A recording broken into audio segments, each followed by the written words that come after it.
Allô tout le monde, j'espère que vous allez bien. Je suis contente de vous retrouver aujourd'hui pour une nouvelle vidéo qui va être une story time. Alors, le harcèlement scolaire, j'en ai parlé sur ma chaîne YouTube il y a déjà presque 3 ans. En effet, j'étais retournée sur les lieux où ça s'était passé. Je vous avais filmé ça dans une qualité absolument merdique, hein, si ça vous tente d'aller jeter un œil juste pour rire de moi. Hein. Mais l'intention était là, bon. J'avais eu beaucoup d'émotions en retournant dans ce lycée où je n'étais vraiment pas retournée depuis. Et aujourd'hui, je voudrais vous en parler en long, en large et en travers. Comme vous le savez peut-être, depuis lundi, j'ai commencé des petites vidéos qui parlent de confiance en soi. Et je trouve que c'est un sujet, l'intimidation, qui fit parfaitement dans le décor en ce moment. Puisque comment garder la confiance en soi quand on se fait intimider? Alors voici mon expérience. Alors moi ça a commencé quand j'avais à peu près 12 ans, 12-13 ans, je vous dirais jusqu'à ce que je change de lycée en fait. Donc on va dire jusqu'à peu près mes 16 ans. Et la raison aussi pour laquelle je vous en parle, c'est parce que quand j'ose en toucher un mot à une personne, cette personne-là en général ne se doute absolument pas que moi j'ai pu le vivre. Et on dirait que les gens ne me croient pas quand j'en parle parce que quand ils voient l'apparence que j'ai aujourd'hui, ils ne peuvent pas croire que moi j'ai pu me faire intimider comme si j'avais toujours ressemblé à ça. On va dire que j'ai peut-être un physique qui passe un peu plus partout aujourd'hui qu'avant, mais j'étais pas très jolie à 12-13 ans. J'étais pleine de boutons, j'avais mon appareil dentaire.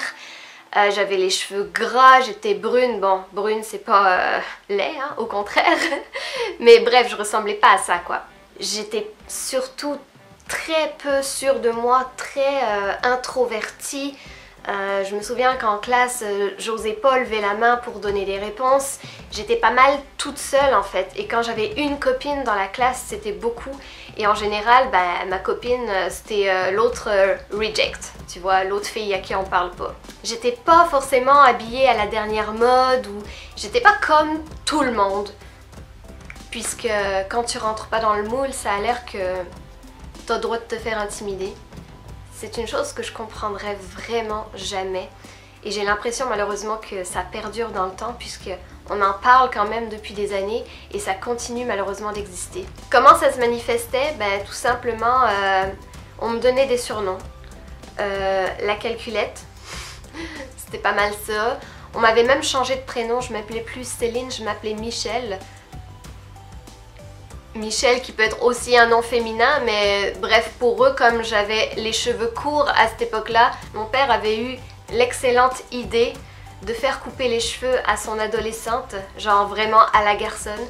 Si j'avais gardé les photos de cette époque, je vous les aurais montrées pour que vous puissiez me croire. Je vais essayer d'en trouver dans mes archives, mais je pense que je les ai vraiment toutes déchirées parce que quand je suis retombée sur ces photos-là, ça m'a fait remonter tout un tas de mauvais souvenirs, donc je les ai toutes déchirées. Ma mère voulait pas parce que pour elle, c'est sa fille quoi. Mais je pouvais pas les garder. C'était pas des bons souvenirs à garder d'après moi en photo là. Je ne m'aimais vraiment pas. Ça a comme monté graduellement en fait. Au début c'était juste des petites pousses, tu sais en classe, juste des petites boulettes de papier qu'on te lance. Quand la prof t'appelle, Céline, veux-tu répondre à la question? Puis que là t'as genre tout le monde qui se fout de ta gueule autour de toi. Ouais, c'est ça. C'était pas le fun. Mais le pire, je dirais que c'était pas en classe. C'était vraiment genre à la récré. Tu sais, quand tu te sens vraiment tout seul et que t'as l'impression que t'as tout le lycée qui est contre toi. Puis c'est drôle parce que je me souviens d'une fille qu'on appelait Chipster. Je sais même pas pourquoi on l'appelait comme ça, mais bref. C'était genre, tu sais, la boss là, des filles cool, qui, elle, me forçait à dire des choses du genre t'as léché des chattes, des trucs comme ça. Je sais pas d'où ça lui est venu à cette époque-là. J'étais comme... Je m'intéressais à peine aux garçons, tu sais. Mais justement, il y a un garçon qui me plaisait, je me souviens, c'était un asiatique. J'ai toujours eu un petit kick pour les asiatiques. Hein. Mais c'est sûr que j'étais la dernière des filles qui auraient pu l'intéresser. Et tout le monde le savait très bien. Et je me souviens que cette fille-là, un jour... Elle est allée me chercher, genre elle m'a pognée de même. elle m'a amenée en face de ce garçon. Et puis elle lui a dit « Et puis, t'as-tu envie de sortir avec elle? » Puis bien sûr, il a fait comme « Ben non !» en face de moi. Puis j'étais comme « Pourquoi t'as fait ça? » En fait, j'ai rien dit, je suis juste partie pleurer parce que j'en revenais pas de la méchanceté que certaines personnes pouvaient avoir, tu sais. Puis c'était de pire en pire. Tu sais, on dirait que plus les années passaient et plus on me poussait, plus on me tapait, je prenais vraiment des claques dans la gueule, là. Et je savais pas pourquoi. C'était genre, oh toi t'es laide. Et je me laissais faire. Je me laissais faire parce que on me faisait croire que si j'allais en parler, ça serait pire pour moi.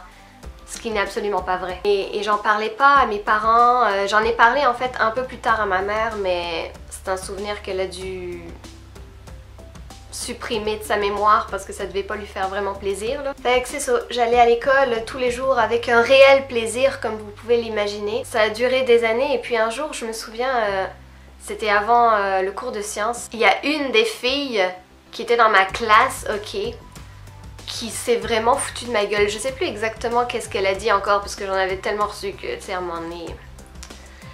Et je sais pas vraiment ce qui m'a pris. Et c'est l'unique fois de ma vie que j'ai fait ça, mais je lui ai vraiment foutu un coup de poing. Mais genre vraiment, genre comme si tout ce que j'avais subi depuis les dernières années m'habitait présentement en force puissance 1000, tu vois. Moi qui suis une fille tout sauf violente, elle a pris un coup de poing. Mais genre, de toutes mes forces, bam! Elle est tombée par terre et là, elle m'a dit « Toi là, tu vas voir à la récré, blablabla. » Puis j'étais comme, voyons, qu'est-ce que je viens de faire? C'est comme tellement pas la solution et c'est tellement pas ce que je voudrais que les gens qui subissent de l'intimidation aujourd'hui fassent. Parce qu'on règle rien par la violence, mais c'est pourtant ce que j'ai fait. Arrive la prochaine récré. J'étais au milieu de la cour, vraiment au milieu, et t'avais, je te dirais pas toute l'école là, mais beaucoup de monde qui m'ont comme encerclée et on était là comme les deux filles à se dire des affaires pas cool là. Et là je me suis dit fuck, qu'est-ce qui est arrivé là? Genre si elle m'en fout une, elle qui fait comme 2-3 fois mon poids, je suis dans la marde devant tout le lycée. Wouhou! Et en fait juste à ce moment-là, par miracle, il y a un surveillant qui est arrivé qui nous a comme séparés. Je sais pas pourquoi mais ça a été comme le point final.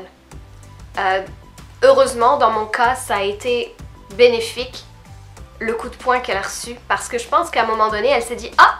Elle est peut-être capable de se défendre finalement. » Et en fait à partir de ce moment-là, je me suis dit « Mais plus jamais je ne vais me laisser faire. » Et c'est peut-être à ce moment-là que j'ai développé un petit peu plus d'agressivité et d'impulsivité, mais il n'était plus question que je me laisse ridiculiser de cette façon-là. Alors ces filles-là m'ont laissé tranquille. Et puis l'année suivante, ben, j'ai changé de lycée.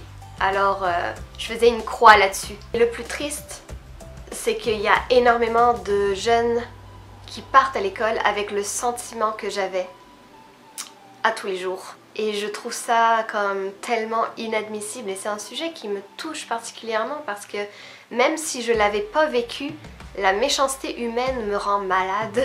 Penses-tu vraiment que tu te revalorises toi-même parce que tu descends une autre personne? Ce que je voudrais te dire à toi qui es en train de subir ça en ce moment, tu n'es pas seule. Je te comprends.